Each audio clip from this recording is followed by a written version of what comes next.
Hello everyone, welcome back to Yashita microbiology. मैं हूं याशिता जैन और आज हम CSIR UGC नेट और DBT JRF लाइफ साइंस के unit 11 bioinformatics and computational biology का एक बहुत ही फंडामेंटल और हाई यील्डिंग टॉपिक कवर करने जा रहे हैं। टॉपिक का नाम है sequence analysis, identity, similarity and homologous. तो सबसे पहले अपन इस टॉपिक को समझने से पहले अपन ये देखते हैं कि पार्ट बी का जो सिलेबस है, यूनिट 11 में पार्ट बी का सिलेबस क्या है। उससे पहले मैं आपको ये बता दूं कि पार्ट ए का जो सिलेबस है उसकी वीडियो मेरे चैनल पर ऑलरेडी अपलोड हो चुकी है। 3 वीडियो के अंदर मैंने पार्ट ए पूरा समझा रखा है और जिसकी प्लेलिस्ट का जो लिंक है वो मैं आपको कमेंट सेक्शन में दे दूंगी। तो अब बात करते हैं पार्ट बी के सिलेबस में, देखते हैं कि क्या है। पार्ट बी के सिलेबस में यहाँ पे क्लियरली मेंशन है क्या, that is sequence, identity, similarity and definition of homologous. अब ये जो ऑर्थोलॉजी पैरालॉजी है ये होमोलोगस का ही टाइप्स होते हैं, ठीक है। ये पहले मैं ये टॉपिक इसलिए पढ़ा रही हूँ क्योंकि आपको ब्लास्ट और फास्टा समझने के लिए, स्कोरिंग मैट्रिक्स समझने के लिए आपको ये पता होना चाहिए कि आइडेंटिटी, सिमिलरिटी और होमोलोगस में डिफरेंस क्या है। इसलिए पहले ये टॉपिक जरूरी है। जब तक आपको आइडेंटिटी, सिमिलरिटी और होमोलोगस समझ में नहीं आएगा, आप blast, FASTA, पैम, blossom scoring matrix के क्वेश्चन को करेक्ट अप्रोच से सॉल्व नहीं कर पाएंगे। तो स्टार्ट करते हैं अपन सीक्वेंस एनालिसिस, जिसमें बात कर रहे हैं आइडेंटिटी, सिमिलरिटी एंड होमोलॉगी की।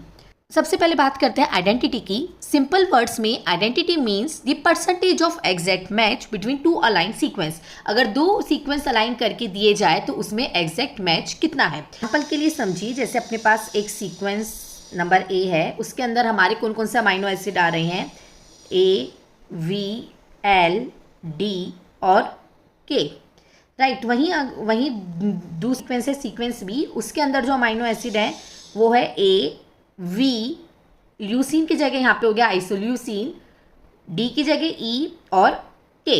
ये हमारे 2 सीक्वेंसेस हैं, ठीक है। अगर 2 प्रोटीन या डीएनए सीक्वेंस अलाइन है तो उनमें कितने पोजीशन पर एग्जैक्ट सेम अमाइनो एसिड या न्यूक्लियोटाइड प्रेजेंट है। ये जो सीक्वेंस बनाए ये मैंने किसके बनाए हैं, प्रोटीन के बनाए हैं, ठीक है।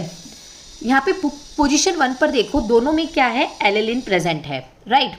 पोजीशन मतलब ये क्या हुआ, एग्जैक्ट मैच हुआ। पोजीशन 2 पे दोनों में ही वैलिन प्रेजेंट है, तो ये भी एग्जैक्ट मैच है। पर पोजीशन 3 पे अगर अपन देखें तो पोजीशन 3 में सीक्वेंस 1 पे तो ल्यूसीन है, वहीं सीक्वेंस 2 में ये क्या है, आइसोल्यूसीन, तो ये दोनों क्या हो गए, डिफरेंट हो गए। पोजीशन 4 पे देखें तो यहाँ पे एस्पार्टेट है और दूसरे वाले में ग्लूटामेट है, तो ये भी डिफरेंट है। पोजीशन 5 पर लाइसिन है जो एग्जैक्ट मैच शो करता है। आइडेंटिटी को समझने के लिए यहाँ पे टोटल पोजीशन कितनी है, 5 है। 5 है हमारे पास टोटल पोजीशन, जिसमें से एग्जैक्ट मैच कितने हुए, 3 हमारे एग्जैक्ट मैच हुए, ठीक है। तो इसकी अगर अपन परसेंटेज कैलकुलेट करें या इसका अपन आइडेंटिटी कैलकुलेट करें तो वो कैसे होगा, 3 ये एग्जैक्ट मैच हुए थे, डिवाइडेड बाय 5 मल्टीप्लाई बाय 100, तो इसकी जो आइडेंटिटी निकल के आती है तो वो कितनी आएगी, दैट इज 60%। ओके, अब आते हैं सिमिलरिटी के ऊपर। सिमिलरिटी में देखें तो this is where the most student get confused. यही वो जगह है जहाँ पे बहुत सारे स्टूडेंट कंफ्यूज होते हैं। क्यों, कैसे, आइए समझते हैं। सिमिलरिटी एक क्वांटिटेटिव है, ठीक है। सिमिलरिटी क्वांटिटेटिव तो होती है, लेकिन ये एग्जैक्ट मैच के साथ में आपको क्या देती है, बायोकेमिकल सिमिलर रेजिड्यू को भी प्रोवाइड करती है। मतलब बायोकेमिकली सिमिलर सब्स्टिट्यूशन को भी ये देखती है, उसको भी ये काउंट करती है। कंजर्वेटिव सब्स्टिट्यूशन क्या होता है, जब एक अमाइनो एसिड दूसरे ऐसे अमाइनो एसिड के साथ रिप्लेस होता है जिसकी केमिकल प्रॉपर्टी, अब केमिकल प्रॉपर्टी में क्या आते हैं, केमिकल प्रॉपर्टी में अपने आते हैं जैसे चार्ज, उसके ऊपर का जो लगा हुआ चार्ज है, ठीक है, उसकी हाइड्रोफोबिसिटी, उसका साइज आइडेंटिकल या कंटिन्यूटी में होता है। तो अब अपन अपना पुराना वाला ही एग्जांपल लेके समझते हैं। सीक्वेंस ए में था ए, वी, एल, डी, के, और वहीं सीक्वेंस बी के अंदर जो थे अमाइनो एसिड वो थे ए, वी, आई, ई और के। आइडेंटिटी के केस में ए के साथ मैच हो रहा था, वी के साथ हो रहा था, के के साथ हो रहा था। इस हिसाब से अपन ने बता दिया था कि यहाँ पे 3 एग्जैक्ट मैच है, टोटल 5 है, 3/5 मल्टीप्लाई बाय 100 करके अपन ने 60% आइडेंटिटी बता दी थी। अब अगर अपन सिमिलरिटी पर देखें तो पोजीशन ए पे दोनों ही ए है तो ये सिमिलर हो रही हैं। पोजीशन 2 पे अगर अपन देखें तो यहाँ पे दोनों वी है, ये भी हमारा एग्जैक्ट मैच है। पर पोजीशन 3 पे अगर अपन देखें तो एक तरफ ल्यूसीन है और एक तरफ आइसोल्यूसीन है। पर अगर ध्यान देने वाली बात ये है कि जो ल्यूसीन और आइसोल्यूसीन है दोनों ही कैसे हैं, दोनों ही हमारे non polar hydrophobic branch chain amino acid है। पोजीशन 3 पे देखें तो एक तरफ ल्यूसीन है एक तरफ आइसोल्यूसीन है, तो ये दोनों ही non polar hydrophobic branch chain amino acid है, इसलिए ये कंजर्वेटिव स्विप कहलाएगा और ये दोनों को अपन इसमें सिमिलरिटी के अंदर काउंट करेंगे। वहीं डी और ई के अगर केस में देखें तो डी और ई जो है ये एस्पार्टिक एसिड और ग्लूटामिक एसिड दोनों ही कैसे हैं, दोनों ही नेगेटिवली चार्ज अमाइनो एसिड हैं, नेगेटिवली चार्ज और एसिडिक अमाइनो एसिड हैं ये, तो ये भी कंजर्वेटिव स्विप कहलाएगा। तो ये भी हमारा काउंट होगा किसमें, सिमिलरिटी के अंदर। और के हमारा एग्जैक्ट मैच है तो ये भी काउंट हो ही रहा है। तो इसका मतलब क्या हुआ, इसका मतलब ये हुआ कि 5 पोजीशन में से, कि ये जो 5 पोजीशन थी इनमें से हमारे पाँचों के 5 ही क्या हुए, सिमिलर हुए। तो इसकी जो सिमिलरिटी निकलेगी वो कितनी निकलेगी, 5/5 मल्टीप्लाई बाय 100 दैट इज 100%। तो इस केस में जो सिमिलरिटी है वो कितनी है, 100% है।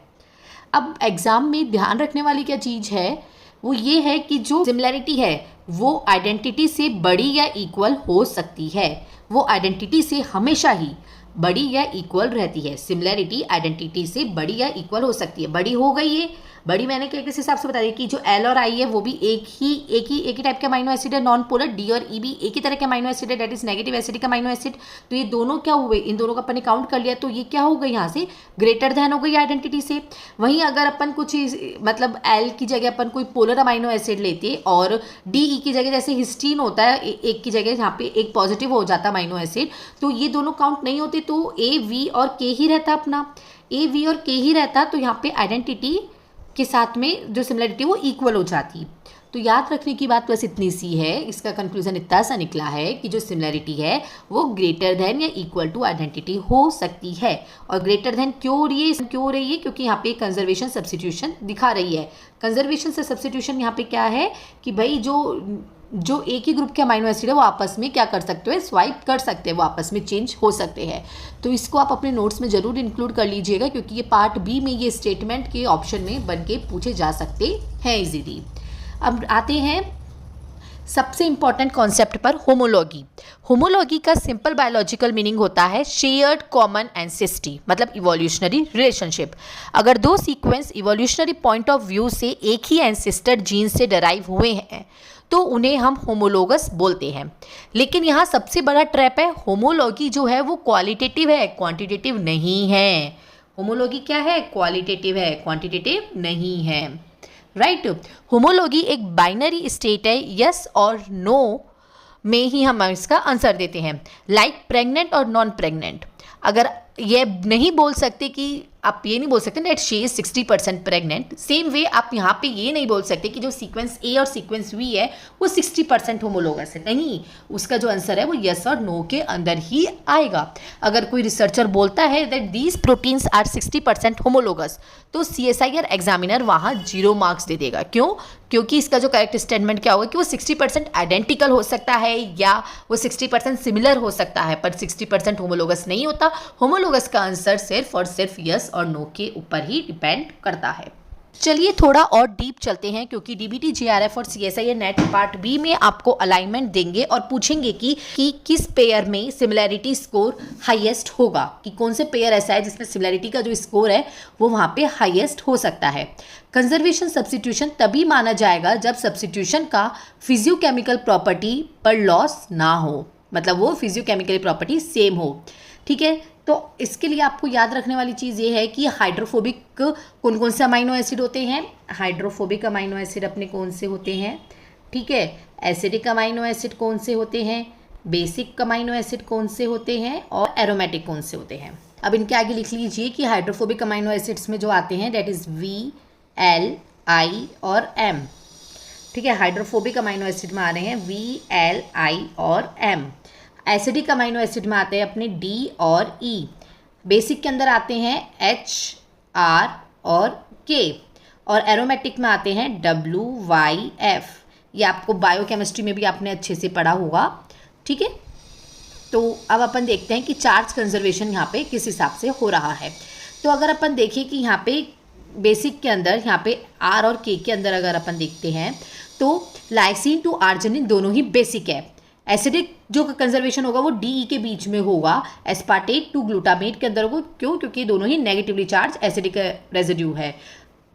हाइड्रोफोबिक वाला जो होगा वो आपके VLIM के अंदर आपको जनरली देखने को मिलेगा, ल्यूसीन, आइसोल्यूसिन, वेलिन और मिथ्योनिन में, क्योंकि ये चारों ही कैसे non polar aliphatic chain amino acid है। एरोमेटिक में अपन बात करते हैं WYF की, तो ये कैसे हैं, ये हमारे एरोमेटिक चेन है। यहाँ पे हमें साइक्लिक चेन हमें यहाँ पे देखने को मिलेगी। लेकिन अगर डी एस्पार्टिक एसिडिक एसिड अगर रिप्लेस हो रहा है किसके साथ, के साथ में, तो के क्या है हमारा लाइसिन है, डी हमारा नेगेटिव चार्ज है, के हमारा पॉजिटिव चार्ज है। तो ये नॉन कंजर्वेटिव स्विच होगा। ये ना तो आइडेंटिटी में काउंट होगा और ये ना ही सिमिलरिटी के अंदर काउंट होगा। ये ऐसा जो स्विच होगा वो ना ही आइडेंटिकल में और ना ही सिमिलरिटी के अंदर काउंट होगा। इस बात को ध्यान रखने वाली है।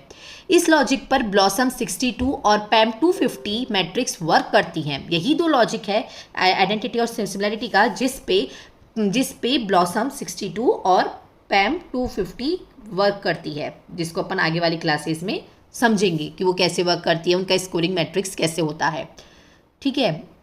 अब हम बात करते हैं उन 3 मेजर ट्रैप्स की जो CSIR नेट क्वेश्चंस स्टैटर लगाते हैं, मतलब जहाँ पे वो आपको ट्रैप ऐसा लगाते हैं कि जहाँ पे आप फंस ही जाओ। तो ट्रैप नंबर 1 क्या है, that homology decreases with evolution, so percentage homology drop. ऐसा आपको क्वेश्चन दे सकते हैं, पर ये रॉन्ग है। क्यों रॉन्ग है, क्यों फॉल्स है? क्योंकि होमोलॉगी परसेंटेज में मेजर ही नहीं होती है। होमोलॉगी परसेंटेज में मेजर ही नहीं होगी तो चाहे इवोल्यूशन हो चाहे कुछ भी हो, वो डिक्रीज इंक्रीज नहीं हो सकती। अगर ये बोले कि आइडेंटिटी ड्रॉप होती है, होमोलॉगी रिमेन करती है, तो ये आपका स्टेटमेंट करेक्ट माना जाएगा। सेकंड ट्रैप पे आते हैं, high similarity always guarantee homology. Tricky point है, high sequence identity similarity is a strong evidence of homology, but convergent evolution can sometimes cause non homologous protein to share the structural similarity analogy. However for sequence alignment problem जो आती है उस case में अपन ये देखते हैं कि जो अपना जो आइडेंटिटी है, अपनी जो आइडेंटिटी है वो कितनी होनी चाहिए, अपनी आइडेंटिटी ग्रेटर दैन, कम से कम ग्रेटर दैन होनी चाहिए कितने, 30% तक। अगर वो आइडेंटिटी ग्रेटर दैन 30% है तो ही अपन उसको प्रैक्टिकली सेफ प्रूफ करते हैं होमोलॉगी के लिए, ठीक है। ट्रैप 3 आता है यहाँ पे, that similarity can be less than identity if gaps are introduce. गलत। गैप का मतलब यहाँ पे आप ऐसे समझो कि जैसे एक सीक्वेंस है AV, फिर यहाँ पे एक गैप आ गया, फिर लिखा इन्होंने LK, और वहीं जो दूसरा सीक्वेंस था वो AVELK लिखा हुआ था। पर ये जो गैप आ गया तो इस गैप, ये बोलते हैं अपन गैप की, यहाँ पे कुछ भी इन्होंने मतलब कुछ भी यहाँ पे एक अमाइनो एसिड की नहीं है, यहाँ पे कोई सा भी अमाइनो एसिड आ सकता है, या ये गैप है। तो इसमें एक स्टेटमेंट बन के आता है कि similarity can be less than identity if gap are introduce. अगर जो सिमिलरिटी है वो कम हो जाएगी आइडेंटिटी से, नहीं, सिमिलरिटी कभी भी आइडेंटिटी से कम नहीं होती, वो उसके ग्रेटर देन या इक्वल ही रहती है, ठीक है। ये फॉल्स क्यों है? क्योंकि जो गैप है उसके ऊपर पेनल्टी लगती है। स्कोरिंग जब अपन करेंगे, स्कोरिंग मैट्रिक्स समझेंगे, तो gap penalize both aligned matrix proportionally since conservative matrix are added on the top exact match. की जो गैप है उसके ऊपर पेनल्टी लगेगी, और वो पेनल्टी लगेगी जिसके कारण से जो गैप का जो पॉइंट है वो आपको इंक्लूड करना पड़ेगा सिमिलरिटी के अपने अंदर, जब आप सिमिलरिटी कैलकुलेट करेंगे तब, राइट। अब आते हैं बायोइन्फॉर्मेटिक्स के सबसे famous cut off chart part पर, दैट इज ब्रोका-रोस्ट 3 जोन्स ऑफ सीक्वेंस आइडेंटिटी। जब आप ब्लास्ट रन करते हैं तो 2 सीक्वेंस अलाइनमेंट के बाद आपको आइडेंटिटी परसेंटेज मिलता है। उस परसेंटेज आइडेंटिटी के बेसिस पर हम पूरे स्पेक्ट्रम को 3 जोन के अंदर डिवाइड करते हैं। फर्स्ट इज सेफ जोन, दूसरा is twilight zone and third is midnight zone. तो सबसे पहले बात करते हैं सेफ जोन की। सेफ जोन जो रहता है वो ग्रेटर देन 30% आइडेंटिटी के ऊपर रहता है। ये क्या है, इसको समझते हैं। Sequence identity is strictly greater than 30% for the medium to long protein alignment. जैसे example more than 100 amino acids का है तो उसके अंदर कम से कम 30% आइडेंटिटी होनी चाहिए, तभी वो सेफ जोन के अंदर आएगा। बायोलॉजिकल मीनिंग क्या है, homology can be infer confidently. अब इसको समझते हैं। Safe for the 3D protein structure modelling.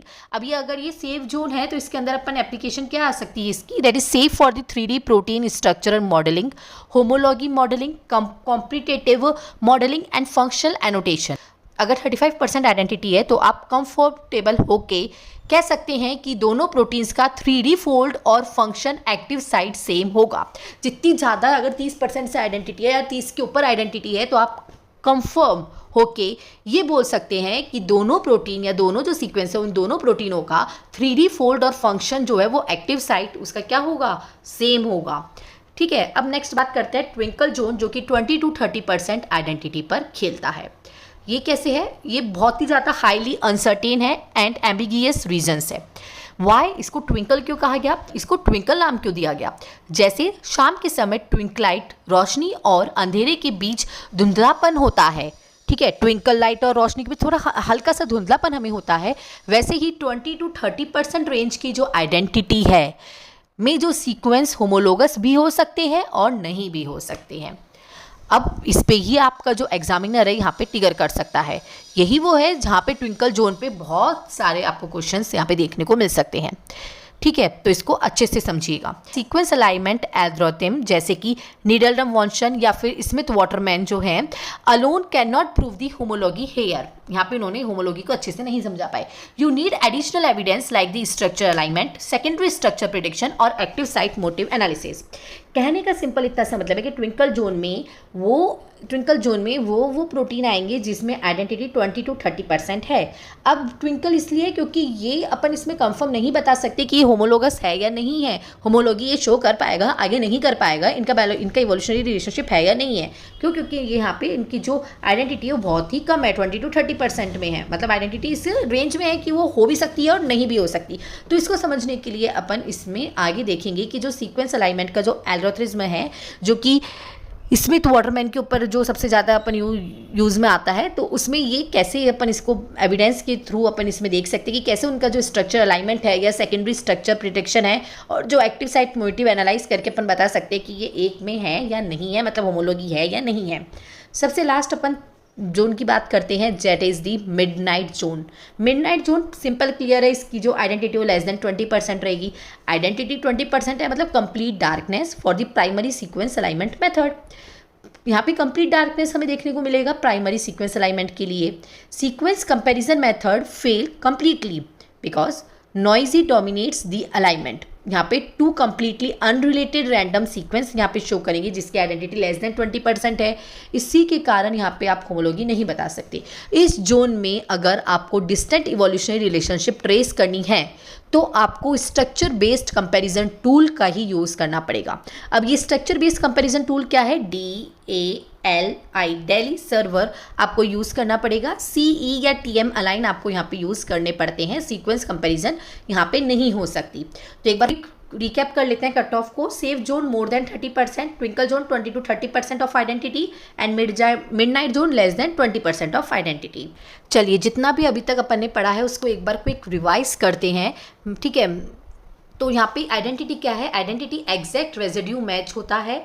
ठीक है, एग्जैक्ट मैच है अमाइनो एसिड का और न्यूक्लियोटाइड का। जैसे यहाँ पे ए के साथ कर रहा है, वी के साथ कर रहा है और के के साथ कर रहा है। तो यहाँ पे टोटल कितने मैच हो रहे हैं? 3 ही मैच हो रहे हैं। टोटल अमाइनो एसिड कितने थे? 5 थे। तो 3/5 मल्टीप्लाई बाय 100 दैट इज 60% यहाँ पे आइडेंटिटी मैच हो रही है। सिमिलैरिटी में देखते हैं, एग्जैक्ट मैच तो अपन यहाँ पे देखते ही हैं, उसके साथ में अपन कंजर्वेटिव स्वाइप्स को भी देखेंगे। कंजर्वेटिव स्वाइप जैसे ल्यूसिन आइसोल्यूसिन में हो रहा है, एस्पार्टेट ग्लूटामेट में कन्वर्ट हो रहा है। तो ये भी क्या है? आइडेंटिटी सिमिलर है। आइडेंटिटी नहीं है, ये क्या है? सिमिलर है, क्योंकि ये सेम ही टाइप के अमाइनो एसिड्स के अंदर आ रहे हैं तो ये सिमिलर है। तो इसको भी अपन काउंट करेंगे। तो इसमें इस सीक्वेंस में हमारी जो सिमिलरिटी है वो कितनी हो जाएगी? 5/5 × 100 दैट इज 100% सिमिलरिटी। वहीं जो होमोलॉगी है वो आपको परसेंटेज के आंसर कभी नहीं देगी। होमोलॉगी सिर्फ आपको यस और नो में आंसर देगी। होमोलॉगी बेसिकली बताता है कि जो इवोल्यूशनरी कॉमन ओरिजिन है या नहीं है, तो इसका आंसर हाँ या ना में होगा। और मतलब इसका जो कॉमन एंसेस्टर हमें यहाँ पे देखने को मिलेगा यस और नो। अब बात कर लेते हैं जो अपने 3 जोन के बारे में देखा तो उनकी कट ऑफ रेंज क्या रहती है। अगर सेफ जोन है तो 30% यहाँ पे अपने को क्या देखने को मिलेगा? 30% यहाँ पे अपने को आइडेंटिटी देखने को मिलेगी, मोर देन 30%। अगर ट्विंकल जोन है तो उसमें 20 to 30% आइडेंटिटी देखने को मिलती है और मिडनाइट जोन में लेस देन 20% आइडेंटिटी होती है। तो सेफ जोन में जहाँ पे मोर देन 30% आइडेंटिटी, तो वहाँ पे अपन ये बोल सकते हैं कि हमारा जो प्रोटीन है वो 3D स्ट्रक्चर हमारा और उसका जो एक्टिव साइट है दोनों प्रोटीन का वो सेम हो सकता है। ट्विंकल जोन में अपन होमोलॉगी के हिसाब से बता सकते हैं कि ये होमोलॉगी हो भी सकती है और नहीं भी हो सकती, मतलब इसका एंसेस्टर सेम हो भी सकता है, नहीं हो सकता, क्योंकि ये उस रेंज में फॉल कर रहे हैं जिसमें कोई फिक्स आप कंक्लूजन नहीं दे सकते। वहीं जो मिडनाइट वाला है वो लेस देन 20% है, मतलब पूरा डार्कनेस है, वो वहाँ पे एक भी चीज़ मैच नहीं करेगी। ये आपको इससे मिडनाइट जोन से पता चलता है। अब देखते हैं CSI या नेट और DBT के एग्जाम पेपर में ये क्वेश्चन पूछने जा सकते हैं, आपके बहुत चांसेस हैं इस तरह के क्वेश्चन पूछने की। तो सबसे पहला जो क्वेश्चन है वो देखते हैं कि क्या है। A researcher align 2 protein sequence, एक रिसर्चर ने अलाइन किए 2 प्रोटीन के सीक्वेंस को और उसने फाइंड किया 20% सीक्वेंस क्या है, यहाँ पे आइडेंटिटी है। तो which of the following conclusion is significantly correct, कौन सा ये 100% करेक्ट है, आपको ये बताना है।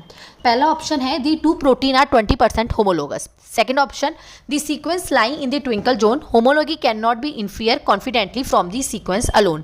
Third, similarity score must strictly be less than 20%। Fourth, sequence alignment is impossible below 30%। तो चलिए अब अपन एक एक ऑप्शन को चेक करते हुए देखते हैं कि इसका कौन सा जो ऑप्शन है वो सही हो सकता है। ऑप्शन ए बोल रहा है कि जो प्रोटीन है वो 20% होमोलोगस है, मतलब रेड फ्लैग, होमोलॉगी कभी भी परसेंटेज में नहीं होती, तो ये ऑप्शन नहीं हो सकता। अब बात करते हैं बी ऑप्शन को छोड़ते हैं, सी ऑप्शन पे देखते हैं एक बार। सी ऑप्शन क्या कह रहा है कि यहाँ पे जो सिमिलैरिटी स्कोर है वो स्ट्रिक्टली लेस देन 25% है। रॉन्ग, सिमिलैरिटी 25% से कम कैसे हो सकती है? ये आपने सीक्वेंस की आइडेंटिटी बताई थी। आइडेंटिटी और सिमिलरिटी में क्या रिलेशन है? आइडेंटिटी और सिमिलरिटी में ये रिलेशन आता है कि जो सिमिलरिटी है वो ग्रेटर देन और इक्वल टू आइडेंटिटी होती है, राइट। और यहाँ पे वो बोल रहा है कि ये कैसी है, लेस देन है, तो लेस देन तो हो ही नहीं सकती क्योंकि ये ग्रेटर देन और इक्वल टू होती है। तो ये ऑप्शन भी आपका रॉन्ग हो गया, ये भी हट गया। ऑप्शन डी बोलता है कि अलाइनमेंट इम्पॉसिबल है बिलो 30%, 30% के बिलो अलाइनमेंट नहीं हो सकता। ठीक है, क्यों नहीं हो सकता? Alignment can be calculated even 10% of identity. Alignment करने के लिए हमें आइडेंटिटी का कोई मतलब नहीं है। वो आइडेंटिटी का इसलिए मतलब होता है कि वो उसका जो 3D फोल्ड है या उसकी जो एक्टिव साइट है प्रोटीन की वो सेम है या नहीं है, वो अपन पता करते हैं। मतलब वो अपन आइडेंटिटी के उस हिसाब से वो पता कर रहे हैं, ना कि ये पता करें कि वो अलाइनमेंट हो सकता है नहीं हो सकता। सीक्वेंस अलाइनमेंट तो आप 10% की आइडेंटिटी पे भी कर सकते हैं, तो ये ऑप्शन भी नहीं है। अब आते हैं ऑप्शन बी पे। तो ऑप्शन बी बोलता है कि 20% आइडेंटिटी जो है वो लाइज करती है किसमें, ट्विंकल जोन में, राइट। तो आपने पढ़ा था कि ट्विंकल जोन में कौन सी रेंज होती है, 20 to 30%, तो ये उसमें के अंदर आ रही है। So homology can not be infer confidently, तो यहाँ पे जो होमोलॉगी है वो अपन यहाँ पे कॉन्फिडेंटली नहीं बता सकते इस सीक्वेंस से, तो ये बात क्या है यहाँ पे एकदम सही है। ठीक है, तो यहाँ पे इसको मैंने एक्सप्लेन भी कर रखा है। 20 to 30% identity fall in the twinkle zone where sequence similarity alone is ambiguous. Also 25% homologous is incorrect terminology because homology एक हमारी क्वालिटेटिव है, वो येस और नो में आंसर देती है, ना कि परसेंटेज के अंदर। चलो नेक्स्ट क्वेश्चन पे देखते हैं। नेक्स्ट क्वेश्चन है which of the following statement regarding sequence alignment matrix is correct. तो कौन सा स्टेटमेंट यहाँ पे इनकरेक्ट है? करेक्ट नहीं, इनकरेक्ट, बस यही चीज़ आपको ध्यान देनी है। आप फ्लो में पढ़ रहे हो, कहीं वो करेक्ट को आप इनकरेक्ट नहीं पढ़ लो।